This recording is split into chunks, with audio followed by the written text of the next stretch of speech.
ఒక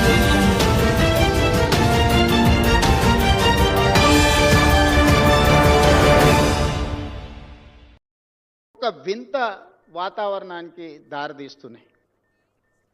రావి నారాయణ రెడ్డి గారిని చూసిన తర్వాత, వారి కుటుంబాన్ని, వారి మన్మరాల్ని ఈ మధ్యకాలంలో కలిసిన తర్వాత, వారు చేసిన పోరాటం, వారు చేసిన త్యాగం, వారు నిర్వహించిన బాధ్యతలను చూసిన తర్వాత, మరి ఇన్ని హోదాలు, ఇన్ని బాధ్యతలు చేస్తే వేల కోట్ల రూపాయల ఆస్తులు ఉండాలి కదా, అంతస్తులు ఉండాలి కదా, 7 అంతస్తుల మేడలు ఉండాలి కదా అని నాకు అనిపించింది.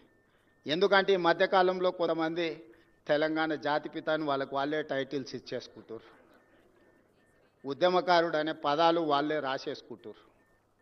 చేసిన తప్పులకు పోలీసులు నోటీసులు ఇస్తే తెలంగాణ జాతిపితకు నోటీసు ఇవ్వడం అంటే మొత్తం తెలంగాణ సమాజానికే నోటీసు ఇచ్చినట్టు అంటారు. రామ్ గారు ఇంటి తలుపులు బద్దలు కొట్టించి పోలీసులతో ఈడ్చుకపోయేటంత నేరం కోదండరామ్ గారు ఏం చేసిండ్రో, మీరు అధికారంలో ఉన్నప్పుడు ఉద్యమకారులకు జరిగిన అవమానం మీరు అప్పుడే మర్చిపోయినరా? మీరు చేసిన అవమానం అని నేను వారిని అడుగుతున్నా. నిన్నెవరు తలుపులు బద్దలు కొట్టలేదే, నేనెవరు ఈడ్చుకొని రాలేదే. చేసిన తప్పులకు మీకు నోటీస్ ఇచ్చారు, సార్ మీరు రాండి అని. లేదు, నా వయసు కొంచెం ఎక్కువ ఉంది, మీరే వచ్చి తీసుకురండి అంటే, సరే సార్ మీరు అధికారిక నివాసం ఉంది కదా, మీరు అక్కడ ఉంటూ వస్తామంటే, లేదు లేదు లేదు నేను ఎక్కడనో ఫామ్ హౌస్లో ఉంటే, ఎక్కడ ఉంటే అక్కడ బాత్రూమ్లు ఉంటే బాత్రూంలోకి వచ్చి రాసుకోండి అంటే, ఇదెక్కడి జాతిపిత విధానము?